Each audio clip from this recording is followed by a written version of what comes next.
এই মালটাক দেখেন না, এই দেখেন তো এই মালটাক, এই মালটার বাপ মাও নাই, আত্মীয় স্বজন নাই, বন্ধু বান্ধব নাই, পাড়া প্রতিবেশী নাই।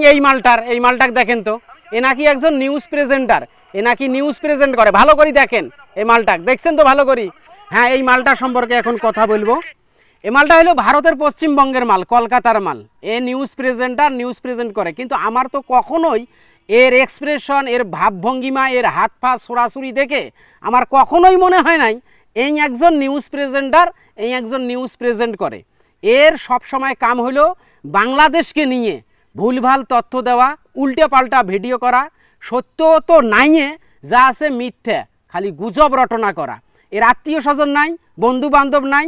যদি কেউ না থাকে তাহলে দাদা বাবুদের বলতেছি, এই হতছড়ারে বাংলাদেশে পাঠিয়ে দেন, আমরা এর চিকিৎসা করব পাবনাতে। এর চিকিৎসা ছাড়া বুদ্ধি নাই। একজন নিউজ প্রেজেন্টার কিভাবে নিউজ প্রেজেন্ট করতে হয়, তার অ্যাগ্রেসিভ কী রকম থাকবে, তার মুভমেন্ট কি থাকবে, তার এক্সপ্রেশন কি থাকবে, এর ওই বিষয় কিছুই নাই, কিচ্ছু নাই ওর ও বিষয়। এ মনে হয় যে হাওড়ায়, শিলিগুড়িতে, কলকাতার রেল স্টেশনে মলম বিক্রি করতেছে, চুলকানির মলম, খাউজানির মলম, দাউদের মলম, একজিমার মলম, এই সব মলম বিক্রি করতেছে। এই রকমে বোঝা যাচ্ছে এ কোথার থেকে যে টাকা পায়। অবশ্যই কেউ ওকে ডোনেশন দেয়, নাহলে বাংলাদেশ সম্পর্কে এ উল্টাপাল্টা তথ্য দেবে কেন? হিন্দু মুসলমান বাংলাদেশে দাঙ্গা বাজার জন্য উল্টাপাল্টা নিউজ করবে কেন? কিসের জন্য করবে? ডক্টর ইউনূস সম্পর্কে এর কথা বলার অধিকার আছে। একজন চুলখানির মলম যে বিক্রি করে, একটা অনলাইনে, মনে করেন এটা একটা অনলাইনেই চুলখানির মলম বিক্রি করতেছে আর কি। হ্যাঁ, কিন্তু এই ডাক্তার ইউনূস সম্পর্কে কিভাবে কথা বলে? এ চায়ের দোকানদার নিয়ে কথা বলা শোভা পায়ের। সত্যি কথা, দাদা বাবুদের বলছি, এই হতছড়ারে একটু সামলান। এই হতছড়া আপনাদের দেশের দুর্নাম করতেছে, আপনাদের দেশের আন্তর্জাতিক যে একটা মান সম্মান আছে, সেই মান সম্মানটা এরা নষ্ট করতেছে। এই হতছড়ায় এ তো পাগলের থেকেও অধম। পাগলও উল্টা পাল্টা বলে না, পাগলও নিজের বুঝটা খুব ভালো বোঝে। কিন্তু এই হতছড়া দেখতেছি যে পাগলকেও ওভারটেক করছে।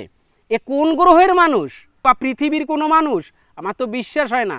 ইন্ডিয়াতে বসে কিভাবে উল্টাপাল্টা নিউজ শুনতেছে, করতেছে। আমাদের উত্তরায় নাকি কেউ স্লোগান দিতেছে যে দুর্গা পূজা বন্ধ করো, দুর্গা পূজা হবে না। আচ্ছা, বাংলাদেশের কোথাও তো এই রকম কোনো নিউজ আসে নাই। এ হতছড়া পাইলো কই? এই বাটপাড়ে পাইলো কই? এই সুধীর ভাই পাইলো কই? এটা আমি বুঝি না। গালিগালাজ দিতে চাই না, যে একজন নিউজ প্রেজেন্টারের যেরকম ভদ্রতা থাকা দরকার, যেরকম আদর্শ থাকা দরকার, যেভাবে সৃজনশীল কথা বলা দরকার, এর কাছে কিছুই নেই।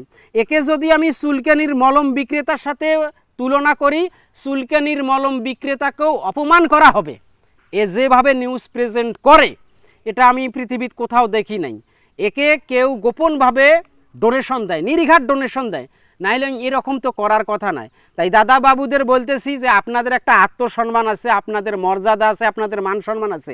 একে আমাদের দেশে পাঠিয়ে দেন, আমরা দরকার হইলে চান্দা তুলে, হ্যাঁ, একে আমরা পাবনাতে চিকিৎসা করাবো।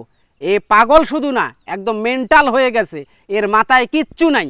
এর মাথায় মুতি দিলেও এর মাথায় কিচ্ছু হবে না। একে যদি মানুষ মুতিয়ে মুত খিলে, তারপরেও এ ভালো হবে না।